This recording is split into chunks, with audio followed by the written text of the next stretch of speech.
सूर्य ग्रहण, जिसे कि सोलर इक्लिप्स भी कहते हैं, प्रेग्नेंट महिलाओं को सूर्य ग्रहण के समय किन चीज़ों का ध्यान रखने की ज़रूरत है, इस चीज़ के आज बारे में आज हम यहाँ पे अच्छे से जानेंगे कि प्रेगनेंसी है, अगर आप प्रेग्नेंट हैं तो आपको क्या-क्या चीज़ें सूर्य ग्रहण के दौरान ध्यान रखने की ज़रूरत है और क्या-क्या बातें ऐसी हैं जो प्रचलित तो बहुत हैं पर उनमें कोई सच्चाई नहीं है और जिनकी आपको चिंता करने की ज़रूरत नहीं है। तो आइए सबसे पहले हम जानते हैं सूर्य ग्रहण में होता क्या है। सूर्य ग्रहण में सन और अर्थ, पृथ्वी और सूरज के बीच में आ जाता है मून, जिसके कारण कि सूरज की पूरी रोशनी पृथ्वी पर नहीं आ पाती है और पृथ्वी के कुछ हिस्से में अंधेरा हो जाता है और लग जाता है सूर्य ग्रहण। ये जो सूर्य ग्रहण होता है उसके अंदर प्रेग्नेंट महिलाओं को, यानी कि जो महिलाएं गर्भवती हैं, उनके लिए स्पेसिफिकली कहा जाता है कि उनके कुछ चीज़ों का ध्यान रखना ज़रूरी है। जैसे कि प्रेगनेंसी के दौरान आपको बाहर जाने के लिए मना किया जाता है। तो जी हाँ, अगर आप प्रेग्नेंट हैं तो सूर्य ग्रहण के दौरान बाहर नहीं निकलिए। आपके अंदर जो शिशु पल रहा है उसकी सेहत के लिए अच्छा है कि आप इंडोर रहें, यानी कि घर के अंदर रहें, घर से बाहर ना निकलें। सूर्य की ओर डायरेक्ट नज़र ना करें, सूर्य की किरणों को डायरेक्ट ना देखें। ये बहुत कॉमनली कहा जाता है कि अगर आप सूर्य ग्रहण के अंदर सूर्य की किरणों को डायरेक्ट देखेंगी तो उससे गर्भपात हो जाएगा, अबॉर्शन हो जाएगा या फिर बच्चा किसी जन्मजात विकृति के साथ पैदा होगा। तो एक्चुअली ऐसा तो नहीं है कि गर्भपात हो जाएगा या जन्मजात विकृति के साथ बच्चा पैदा होगा, किंतु अगर आप सूर्य की किरणों को सूर्य ग्रहण के समय डायरेक्टली देखेंगी तो आपकी आंखों को रेटिना में डैमेज होने का रिस्क रहेगा, परंतु बच्चे का जो ऑर्गन फॉर्मेशन हो रहा है उसमें कोई फर्क नहीं पड़ेगा। बहुत बार ये भी कहा जाता है कि अगर प्रेग्नेंट महिला किसी धारदार चीज को यूज कर ले, यानी कि कोई चाकू से कुछ काटे, चाकू आदि चीजों का प्रयोग करे, तो जो बच्चा है वह किसी कटे हुए अंग के साथ पैदा होता है। तो जी नहीं, ऐसा बिल्कुल भी नहीं है, यह एक मिथ है, यह एक गलत धारणा है, ऐसा बिल्कुल भी नहीं होता है। सूर्य ग्रहण के दौरान ये जो तेज तीखी चीजों का प्रयोग करने के लिए मना करा जाता है, उसका स्पेसिफिक रीजन ये होता है कि पुराने जमाने के अंदर जब सूर्य ग्रहण लगता था तो थोड़ा अंधेरा हो जाता था, रोशनी कम हो जाती थी। उस समय अगर महिला धारदार वस्तु को यूज करे तो उसके कारण कहीं इंजरी होने का, कहीं लग जाने का, चोट लग जाने की संभावना रहती थी, इसलिए धारदार वस्तु को यूज करना मना किया जाता था। किंतु आजकल लाइट्स वगैरह, बिजली सभी घरों में होती है, इसलिए आप अगर कुछ कट करना चाहती हैं, फल सब्जी वगैरह, तो कर सकती हैं।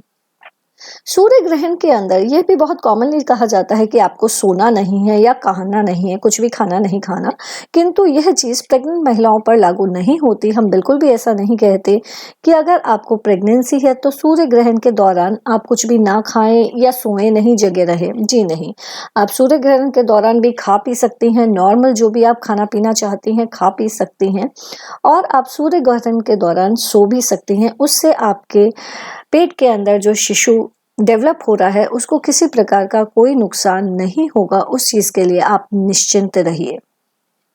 सूर्य ग्रहण के दौरान महिलाओं को कहा जाता है, प्रेग्नेंट महिलाओं को, कि वह कोई भी बाहर ट्रेवल ना करें। तो वह बात बिल्कुल सही है, आप बाहर ट्रेवल करना अवॉइड कीजिए, क्योंकि ट्रेवल करने से आप सूर्य के हार्मफुल किरणों का शिकार हो सकते हैं।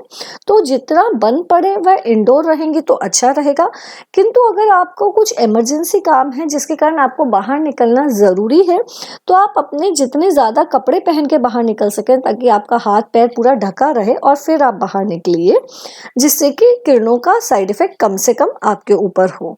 लेकिन हाँ, आप खाने पीने में सभी चीज खा पी सकती हैं। नहाने के बारे में भी ये कहा जाता है कि अगर सूर्य ग्रहण हो तो सूर्य ग्रहण से पहले और बाद में नहा लेना चाहिए। तो देखिए, अगर आप नहाएंगे भी तो उससे कोई नुकसान नहीं होने वाला है, आप नहा सकती हैं डेफिनेटली सूर्य ग्रहण से पहले और बाद में।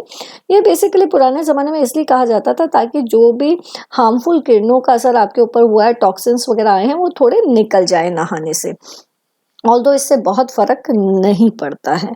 सूर्य ग्रहण के बारे में एक और चीज़ जो कही जाती है वह ये है कि सूर्य ग्रहण के समय आपको बालों में किसी भी प्रकार का हेयर पिन या सेफ्टी पिन का यूज़ नहीं करना है। हेयर पिन नहीं लगाना है बालों में और सेफ्टी पिन का प्रयोग नहीं करना है, तो घबराइए मत, उससे कोई नुकसान नहीं होने वाला है, आप वह यूज़ कर सकती हैं।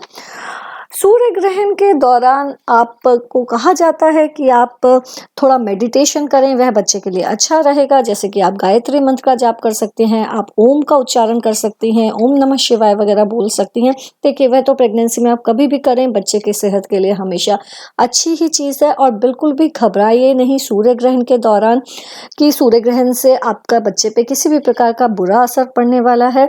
कायनात में ऐसी कोई चीज़ नहीं बनी कि अगर आप प्रेग्नेंट हैं, एक नई ज़िंदगी को इस दुनिया में ला रहे हैं, तो सूर्य ग्रहण आपके बच्चे को नुकसान पहुंचा पाएगा। जी नहीं, ऐसा बिल्कुल भी नहीं होता है। सूर्य ग्रहण के अगर आपकी प्रेगनेंसी के दौरान बीच में सूर्य ग्रहण आ रहा है, तो बिल्कुल भी चिंता की ज़रूरत नहीं है। ऐसा बिल्कुल नहीं सोचिए कि अगर आपके प्रेगनेंसी के बीच में किसी प्रकार का सूर्य ग्रहण आया है, तो बच्चे में किसी भी प्रकार की कंजेनाइटल एनोमलीज यानी कि जन्मजात विकृति या फिर कोई मिसकैरेज या फिर दर्द समय से पहले शुरू होने का रिस्क रहेगा। जी नहीं, ऐसा बिल्कुल भी नहीं रहेगा। आप अपना नॉर्मल खाना पीना सब कुछ खा पी सकती हैं, सिर्फ आप घर के अंदर रहने का ध्यान रखिए, सूर्य को डायरेक्टली नहीं देखिए, लिक्विड्स वगैरह डाइट के अंदर ज़्यादा रखिए। बस इतना ध्यान रखेंगे तो आपको सूर्य ग्रहण के टाइम पे किसी भी प्रकार की आपको या बच्चे को तकलीफ नहीं होगी। धन्यवाद। चैनल को सब्सक्राइब कीजिए। Thank you.